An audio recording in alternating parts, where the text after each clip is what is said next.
Amici bellini, senza gridare perché è notte, lo sapete, dopo faticate è sempre notte. Però, dato che è stata una grandiosa partita, io non so se escono 2 video o meno, vediamo quanto viene lungo questo qua, che dovrebbe essere post partita. Di solito sono le parole di Spalletti, quindi noi allattiamo, spallettiamo, no? Però vediamo un pochino, cominciamo, dai. È un martedì pazzesco.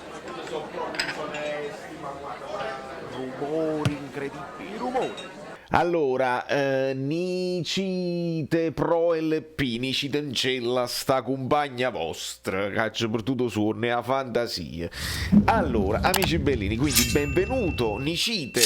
Benvenuti tutti i nuovi iscritti che sono aumentati overnight durante la notte, giustamente. Bentornati a tutti gli amici bellini che sanno tutto. E andiamo a parlare un pochino di questo post partita. Vediamo se riusciamo a consolidare tutto in un video anche con l'analisi tattica. Non lo so, me la prendo come viene. Però prima di tutto veramente auguri Mertens, perché fermi tutti, cioè Mertens è incinto. E qual era l'occasione straordinaria? E che se nasce a Napoli, comunque lui lo chiama Ciro, ed esiste e creerà. Hanno creato Ket e Mertens e Driss, hanno creato Ciro Mertens. Vi rendete conto? Non so se vi rendete conto, cioè è da lacrime questa cosa qua, Cioè avere un'occasione unica e prenderla al volo per sposarsi con la città, con un popolo che l'ha amato. Voi non vi rendete conto dell'importanza che ha questo ragazzo all'interno del mio cuore, punto e basta. Poi nel Napoli non lo so, ma quello veramente sta per far nascere Ciro Mertens. Io mi sento male, veramente mi sento malissimo. Non è solo questo, questa partita, ci sono anche delle cose brutte che io avevo intuito purtroppo, però andiamo avanti, ve ne renderete conto. Allora, ci siamo resi conto, però la cosa bella è che ci siamo resi conto quanto Spalletti è diverso dagli altri nella comunicazione. Ragazzi, le hanno fatte una serie di domande banali, logico, eccetera eccetera, ma vi siete resi conto? Io non è che voglio attaccare Domenichini, è una persona che sicuramente è un ottimo vice allenatore, un ottimo collaboratore, però mamma mia, siamo molto contenti, dobbiamo continuare così. All'inizio girava piano la palla, poi è un gruppo sano e i 5 sostituti sono motivati, poi fai pure la gaff, e poi lo devo dire perché devo stare attento, ma devo dirlo. Il rapporto Spalletti-Napoli, gli hanno rubato la macchina, e la chiarisce. Ma perché poi dobbiamo essere sempre tutto pro tutti? No, la differenza tra Spalletti e Domenichini si è vista anche in questa cosa qua. Male, malissimo. Questo è un video di cose ottime, Ciro Mertens, il bambino Ciro, e cose malissimo. Questa è una cosa malissima, è una battuta che ti potevi evitare. Perdonatemi, ma non ce la faccio. Di Lorenzo e K2 giocano sempre, che sono importanti. Poi ci sono stati gli infortuni, sì.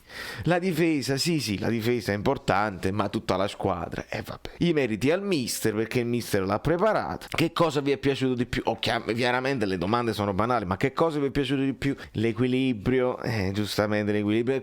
Dove può migliorare? Dobbiamo stare sul pezzo, sì, e insieme i rigori. Io mi rendo conto che se le domande sono queste, però la grandezza di Spalletti è quella che queste domande gli sono arrivate comunque in questi mesi e lui ha trovato il modo di non rendere mai banali le risposte. Quindi grazie Luciano, grazie De Laurentiis che hai scelto Luciano, perché noi lo ringraziamo a De Laurentiis quando sceglie gli allenatori giusti e l'ha fatto di nuovo. Stare sul pezzo, il vantaggio sull'Inter, sì, non ce l'aspettavamo, ma eravamo fiduciosi. Dopodiché bullshit. Allora, perché una cosa bella è una cosa buona. Una cosa bella è che noi abbiamo fatto una delle partite più belle, forse la partita più bella, veramente sontuosi, dominanti, senza rischiare niente. Se andiamo a vedere gli XG, dovremmo vedere nel prossimo video. Vediamo se riesco a racchiudere tutto e vi faccio un solo video stavolta, perché voglio parlare anche dei rigori. Non ammetto che si mettano macchie sui rigori netti che danno al Napoli, non lo ammetto proprio.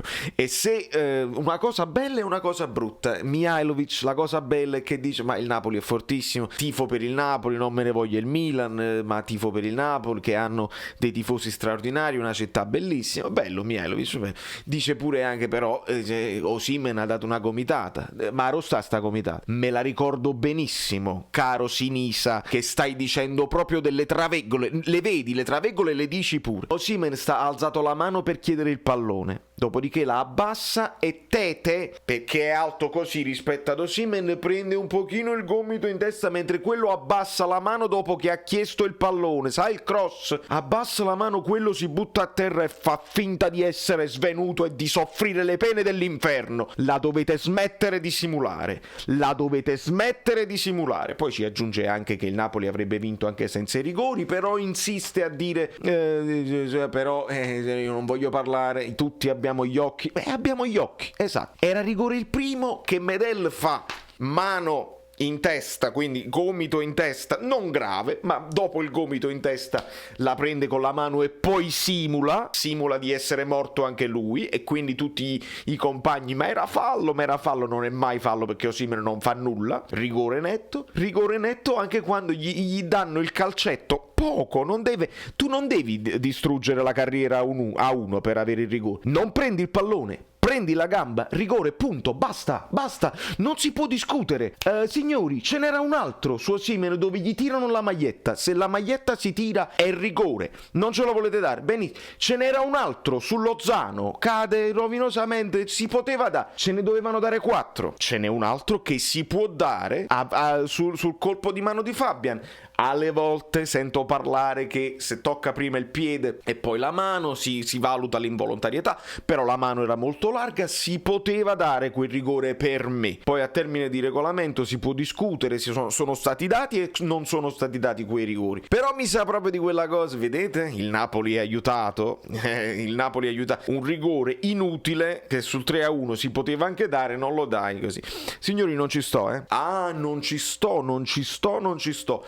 Non ammetto, perché sento, hai capito, leggo accenni, cose, tifosi, polemiche, non esiste proprio, anzi aggiungo, oltre ai rigori che si potevano dare e che non sono stati dati, non esageriamo, ma aggiungo, vedi cosa succede quando i rigori te li danno? Che poi il Napoli gioca sul velluto, è uno spettacolo da vedere, si sta meno in tensione, segni il primo rigore, sei addirittura in grado di segnare il secondo.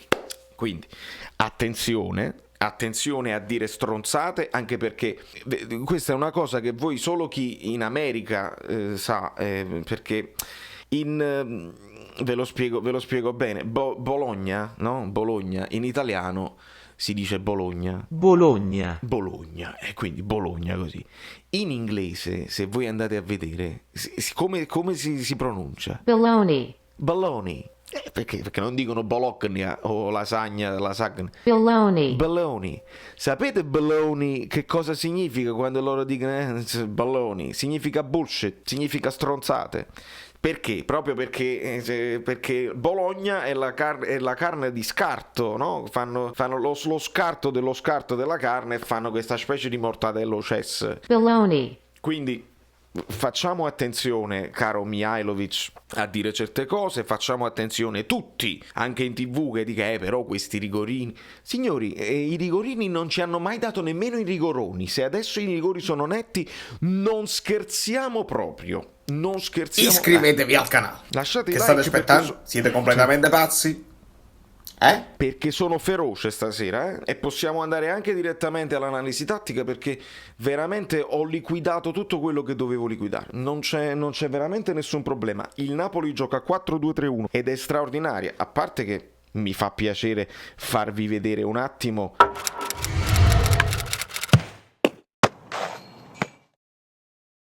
gli XG al volo, e li vedete così come sono. Bologna, vedete il basso XG del Bologna, Balloni, 0.25, solo il Cagliari ha fatto peggio finora, 0.13, Mazzarraccio, proprio 0.13. Tutte le altre squadre, compreso il Venezia, sono state un pochino più pericolose del Bologna, quindi via, carichi di meraviglia a casa. Quello del Napoli non è un XG esageratissimo, ma tant'è, le occasioni occasioni sono state innumerevoli.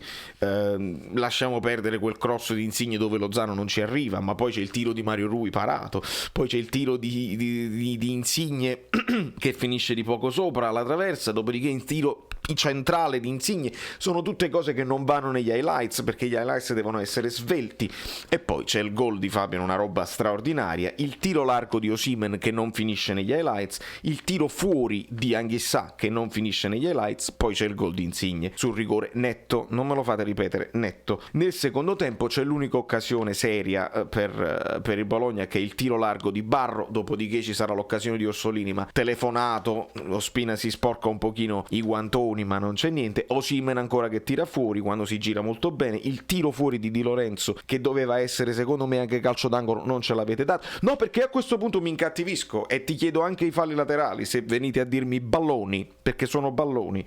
Il secondo rigore di Insigne, roba grave, perché poi ne dobbiamo parlare. Anguissa che prende la traversa, Osimhen che tira alto, Osimhen di testa parato, Ospina che fa quella cosa là che abbiamo detto, Mertens che pure riesce a trovarsi lo spazio. Mertens è entrato molto bene, Ciro, Pepi Ciro, una roba straordinaria, eppure il colpo di testa finale di Osimhen fuori. Signori miei, molto bene il Napoli, che con il 4-2-3-1, io mo non è perché, però l'avevo detto a Spalletti, ma dobbiamo per forza cominciare con il 4-3-3 sempre, e anche in base all'avversario sicuramente, perché loro avevano studiato bene, e ci siamo permessi il lusso con il 4-2-3-1 così, quasi di avere questi due, quasi mezze ali, ragazzi, quasi non c'era nessuno al centro, poi con la difesa molto alta, al centro coprivano questi due Marcantoni, e per me K2 non è mai in discussione, ma Rachmani ha fatto una partita superiore al comandante K33K. È stato ovunque precisissimo, pulitissimo, e l'unica occasione di Barro è perché Barro se l'è andata a prendere dalla zona di Di Lorenzo, che continua a overperformare, che fatelo riposare, ma purtroppo questo è, non si può fare altrimenti. Quindi Di Lorenzo ancora gli diamo una palma di inumano, perché comunque si è comportato molto bene, ha spinto anche molto. Rachmani secondo me tra i migliori, non si può prendere i migliori in campo perché Fabian ha fatto una partita incredibile. K2 bene ma non benissimo, se vogliamo, si prende la sufficienza di stima, però avrà importanza, sapete, per un'altra cosa importantissima. Mario Rui ha fatto una partita eccellente, e dico eccellente. Fabian, che meraviglia, interdizione, tocchi di prima, tocchi di destro, e giocando qui a due, prendendosi anche qualche rischio, perché il Napoli si è preso qualche rischio, questo era mezzala, e quindi da qui, da mezzala, poteva aiutare molto anche la scelta tattica, perché se la palla finisce a Insigne si torna sempre sul destro e si può cambiare gioco, se la palla finisce a Fabian ci sono i grossi di sinistro di diretti che possono andare al centro, ed Elmas che era sotto punta poteva andare a riempire. Roba straordinaria. Idem Anguissa che poteva andare lì e si è trovato molto spesso in zona tiro, perché tutti e due stavano molto più avanzati. Un Fabian qua sta più lontano dalla porta, non può arrivare al tiro, ma un Fabian che sta qua ci arriva. Pallone recuperato da Lozano, sottolineiamola questa cosa, sennò il messicano si intristisce. Pallone recuperato da Lozano su errore di Svanberg, dopodiché in champ subisce un fallo che non gli chiamano, Elmas, e poi arriva a Fabian che fa un gol straordinario. Anche se ancora una volta mastodontico. Lozano così e così, come così anche Politano. A me non è dispiaciuto Elmas in questa zona, comunque ha fatto il frangiflutti, ha fatto lo stantuffo, ecco, dove doveva farlo, così ancora non eccezionale. Avrei voluto a questo punto vedere Zielinski lì dall'inizio, perché Zielinski lo voglio vedere sotto punta, mi convince anche di più di Elmas. Però quando uscirà le sostituzioni, non mi devo dilungare perché voglio fare un video solo, le sostituzioni, esce Insigne ed entra Zielinski, che stiamo ancora in questa zona, stiamo ancora in questa situazione qua. Dopodiché è Politano per Lozano e ci siamo. Elmas per Mertens, quindi quando entra Mertens la situazione è un po' così, con il 4-2-3-1, però c'era uno Zielinski molto in questa zona e un Mertens quasi qui. Attenzione, perché poi si creavano queste sovrapposizioni. Il Mertens dalla seconda punta era più spesso a destra che a sinistra, perché io poi nella reaction ti chiamo il 4-4-2 perché mi sembrava proprio questo in fase di non possesso, era proprio evidente. Però quando andavamo in attacco Zielinski si poteva accentrare molto perché Mario Rui poteva stare tranquillamente qua, e quindi quando si attaccava con Mario Rui si aveva questa situazione quasi di 3-4-3 come posizioni medie. Se poi le andate a controllare sono queste, ovviamente se la palla finisce qua lo Politano fa quello che deve fare, Mario Rui fa quello che deve fare. Molto molto bello, molto molto interessante. Dopodiché entra anche Ghulam, ma che faccio, mi scordo di Ghulam, Iolè. È chiaro che anche Insigne lo dice, se sta bene ci può dare una grande mano, l'interrogativo ragazzi ce lo abbiamo, è stato bello rivederlo in campo, Iolè del pubblico, roba importante. Bene anche l'ingresso di Mertens. Zielinski ancora non mi ha convinto tantissimo, se vi devo dire la verità, e su Osimhen si procura i 2 rigori, è un'ira di Dio sempre. A me è venuta spontanea purtroppo durante la reaction, se non l'avete vista andatevela a vedere. Insigne lo fai tirare ad Osimhen perché se lo meriterebbe, purtroppo mi arriva, gli amici bellini e abbonati che stanno sempre sul pezzo, mi arriva questo video dove si vede, girerà, quindi non è che faccio niente di che, si vede e non si vede, vabbè, è inutile che ve lo descrivo. Al secondo rigore di Insigne Osimhen non esulta, si allontana e va verso il cerchio di centrocampo e non esulta in maniera triste perché avrebbe voluto tirarlo lui e Insigne non gliel'ha fatto tirare. Ora si creerà il caso, e lo so già, e io voglio buttare subito acqua sul fuoco. Sapete perché? Perché poi così si rompe il giocattolo. Il caso Insigne, egoista, il capitano che non capisce, eccetera eccetera. Il caso si stoppa solamente in un modo: quando Osimhen, perché è un ragazzino deluso, chi sta là vicino a lui? C'è K2, il vero leader che può unire tutte le situazioni, perché K2 è quello che conosce Insigne, che sa quanto è fragile Insigne. K2 africano come Osimhen, a fianco a K2 arriva subito Anghissà. Attenzione ai gruppetti, ma K2 è quello che non fa creare i gruppetti e ci dobbiamo appoggiare tutti sulle sue spalle enormi da leader straordinario, che se lo deve prendere sotto al braccio e deve dire: non ti preoccupare Osi, avrai le tue occasioni, le zanzare enormi. Papà, questo non è una zanzara, questa è un mamma mia, brutto proprio. Dopo Koulibaly risolverà tutto. Peccato che non ci fosse Spalletti in campo a vedere questa cosa. Gliela riporteranno perché lo staff è all'altezza. Non creiamo casi, non rompiamo il giocattolo, continuiamo così, perché poi altrimenti io vado su tutte le furie, perché questo è un gruppo sano, dicono. È un gruppo sano. Se il gruppo sano si rompe perché per gelosie, per egoismi, perché già il caso Lozano che arriva poi ad esultare piano piano insieme agli altri, si creano poi i gruppetti degli africani. Ghulam è un altro di quelli che è leader. Insomma, dobbiamo stare molto molto attenti, spero in Spalletti, spero in Koulibaly che tenga tutto calmo, eccetera eccetera, e non voglio creare casi assolutamente. Lo spengo subito, mi fa paura, però lo spengo subito. Ciro Baby Mertens, auguri a Ciro Mertens, che tra l'altro entra benissimo in partita, rompe tutto, rompe gli avversari, insomma il gioco iniziale degli avversari straordinario. Io poi devo fare le pagelle per fare rating, devo andare a dormire. Da New York Valerio Fluido è tutto, 20 minuti, e però esce un video solo, ve lo dovete vedere tutto quanto. Se ve lo siete visti tutto quanto, allora voi direte sotto nei commenti, magari avete fatto già un commento, ma ne potete dire un altro e dite K2 Ciro Mertens, K2 meglio di Mihajlovic. Ciao, sono Saveria Solida. Se arriviamo a 15.000 iscritti su YouTube è una cosa di cortesia, ma secondo me dovreste seguirlo anche su Instagram, @ValerioFluido. Fa tutte queste cose cretine. Sei iscritto pure a TikTok. Di più, dai, basta, sei cringe. Quante cose.